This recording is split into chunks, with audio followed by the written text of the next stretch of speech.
মনোনয়ন প্রত্যাহারের শেষ দিনে বিএনপি বিদ্রোহী প্রার্থীদের বড় অংশ সরেননি।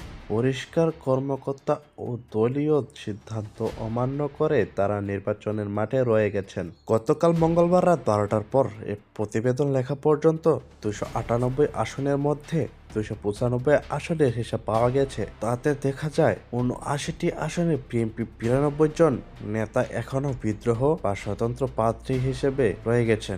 কোনো আসনে একাধিক বিদ্রোহী রয়েছেন। রিটার্নিং কর্মকর্তা কার্যালয় থেকে প্রাপ্ত তথ্য বিশ্লেষণ করে এ চিত্র পাওয়া গেছে। শুরুতেই 117 আসনে বিএনপির 190 জনের মতো দলীয় সিদ্ধান্তের বাইরে প্রার্থী হয়েছিলেন। তাদের কারো কারো মনোনয়নপত্র বাছাই পর্বে বাতিল হয়েছে। গতকাল অনেকে প্রত্যাহারও করেছেন।